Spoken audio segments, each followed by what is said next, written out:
తాకట్లో ఉన్న మీ బంగారం ఈ రోజు ఎంత ధర చేస్తుందో కొమ్మూరి గోల్డ్ వాళ్ళకి కాల్ చేసి ఫ్రీ గోల్డ్ కాస్ట్ చెక్ చేసి చెప్తారు. నమస్కారం. ధనుర్మాసం నడుస్తోంది. అద్భుతమైనటువంటి రోజులు. శ్రీమన్నారాయణుడికి ఎన్ని సేవలు చేసుకోగలిగితే అంత.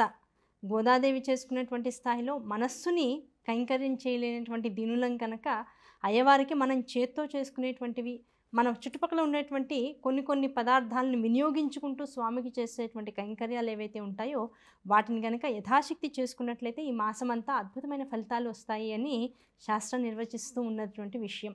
ఈ సందర్భంగా చెప్పుకోదగినటువంటి అద్భుతమైనటువంటి కైంకర్యం ఏంటంటే, ఎప్పుడు ఈ వీడియో చూస్తే అప్పటి నుంచే అయ్యో ఇంతకుముందు చేయలేకపోయామనేటువంటి బాధ ఎవరు కూడా పడకుండా ఇది చూసిన మరుక్షణం స్వామికి ఆ తెల్లవారుజామున రేపు వచ్చేటువంటి పాశురం, రేపు వచ్చేటువంటి కైంకర్యాలతో భాగంగా వీలైనంత వరకు తెల్లవారుజాము సమయానికన్నా కూడా పూర్వమే, అంటే 6 గంటల కన్నా కూడా పూర్వ వ్యవధిలోనే ముందుగా మనం కాస్త నీళ్లతో కడిగి పెట్టుకున్నటువంటి 28 ఏలక్కాయలను కనుక రెడీ చేసుకుని పెట్టుకుంటే, జస్ట్ నీళ్ళలో తడపడం, వెంటనే గుడ్డ మీద పెట్టుకోవడం. ఎక్కువసేపు నీళ్ళలో తడిసాయంటే మాత్రం మనకి అవకాశం, అవి మెత్తగా అయిపోతాయి, మనకి దండ కూర్చగలిగేటువంటి అవకాశం లభించదు.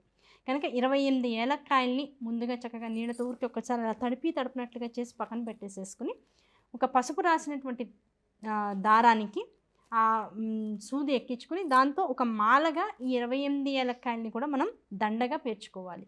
అలా పేర్చుకున్నటువంటి ఏలక్కాయలకి రెండు వైపులా కూడా పసుపుని లేదు గంధాన్ని, అలది అంటే ఎక్కిచ్చేసిన తర్వాత ముందు కాదు, గంధాన్ని బొట్టులాగా పెట్టి కుంకాన్ని పెట్టి ఆ మాలని ఏలక్కాయలతో, అంటే సుగంధ ద్రవ్యాల మాల అని స్వామికి విశేషమైనటువంటి కైంకర్యం చేయడం అనేటువంటిది చాలా సనాతనం. ఎప్పటి నుంచో మన తాత తండ్రుల పూర్వకాలం నుంచి కూడా పెద్దలు వెంకటేశ్వర స్వామికి వేసేటువంటి విశేష సేవ అది. అటువంటి సేవ మనకి తిరుమల తిరుపతి దేవస్థానం వారు కూడా స్వామికి చేస్తూ ఉంటారు అనేటువంటిది చాలామందికి తెలిసినటువంటి విషయం, ఎంతోమందికి తెలియనటువంటి విషయం కూడా.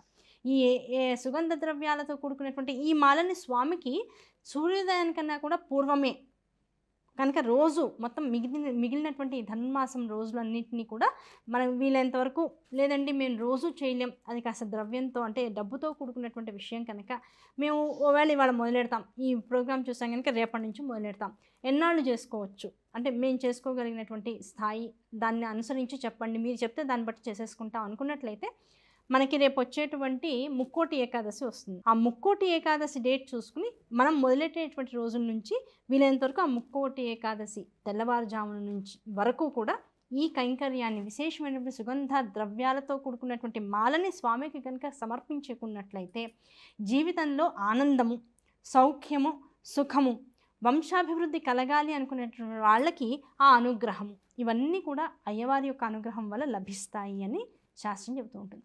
అయితే మీరు చెప్పింది బాగుందండి. ఈ ఏలక్కాయల మాల, అదే సుగంధ ద్రవ్యాలతో కూడుకున్నటువంటి ఈ మాలని స్వామికి వేస్తూ ఉంటాం.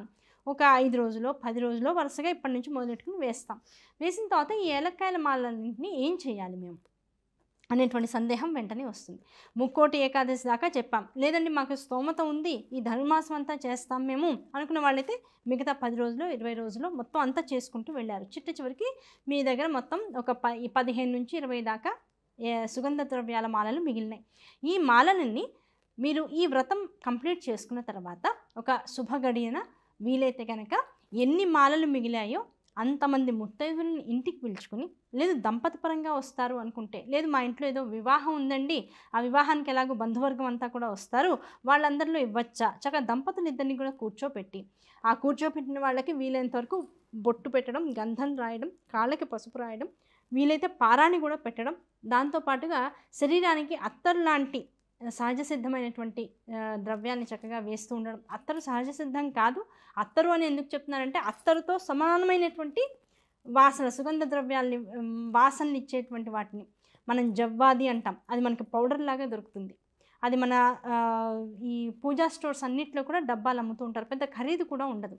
ఆ జవ్వాదిని కనుక తీసుకుని 2 చేతుల్లో కొద్దిగా నీళ్లు వేసుకుని ఆ జవ్వాది పౌడర్ని చేతిలో వేసుకుని ఎదుటి వాళ్ళకి చక్కగా మొహానికి చేతులకి కనుక రాసినట్లయితే చక్కటి పరిమళం వస్తూ ఉంటుంది. అటువంటి ప్రాకృతికమైనటువంటి వస్తువుల్ని వాడుతూ వాళ్ళకి అలంకారం చేసి చక్కగా పూలని జల్లో పెట్టడం, మగవాళ్ళకి పూలదండ చేతికి ఇవ్వడం, లేదు మెళ్ళో వేయడం, భార్యతో వేయించడం, ఎలాంటివైనా పర్వాలేదు. ఎదురుకుండా ఉన్న వాళ్ళిద్దరూ వెంకటేశ్వర స్వామి పద్మావతి స్వరూపం అన్నట్ల భావన కనుక మన మనసులోకి వచ్చి ఇటువంటి అలంకారాన్ని వాళ్ళకి చేసి వస్త్రాదులతో కూడుకుని ఈ ఏలక్కాయల మాలను కనుక అలా ఇంతమంది దంపతులకని మనం ఇచ్చుకున్నట్లయితే సకల కోరికలు నెరవేరుతాయి. ఇందులో ఎట్టి సందేహము లేదు. అందున ఈ గోదాదేవి చేసినటువంటి వ్రతం ఏదైతే ఈ ధనుర్మాస వ్రతంగా చాలామందికి తెలిసి ఉంటుందో, ఆ సందర్భంలో కనుక ఇటువంటి విశేష కైంకర్యాన్ని స్వామిని చేసినట్లయితే ఆయన పొందేటి ఆనందం అంతా ఇంత కాదు అని మన పెద్దలు చెప్తూ ఉంటారు.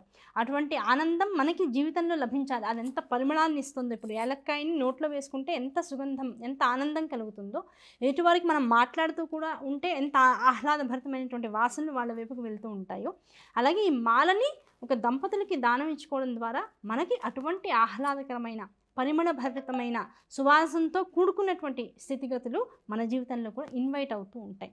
కనుక ఏమండి, అందరికీ మాకు 21 మాలలు అయ్యాయి, 20 మాలలు అయ్యాయండి, ఇన్ని మాలలు ఇంతమంది దంపతులకి వస్త్రాలతో సహా అంటే మాకు అంత స్తోమత వెంటనే యాక్సెప్ట్ చేయదండి. ఒక 5 మందికి బట్టలు పెట్టుకుని ఇలా ఇస్తాం, మిగతా వాళ్ళకి ఉట్టిగా ఇచ్చుకోవచ్చా? తాంబూలంతో పాటు ఇచ్చేసేయండి. 3 ఆకులు పెట్టి జంట తాంబూలం, ఒకటే తాంబూలం, ఇద్దరికి విడివిడిగా మాత్రం తాంబూలం ఇవ్వకూడదు. ఒకటే తాంబూలం ఏర్పాటు చేసుకుని దానిలో వక్కలు పెట్టి పసుపు కుంకాలు పెట్టి మగవాళ్ళకి వీళ్ళతో ఒక దంజం కూడా పెట్టి, దంజం 2 పెడతాం, జతగా పెడతాం, ఒక దంజం ఎప్పుడు కూడా ఇవ్వమన్నమాట.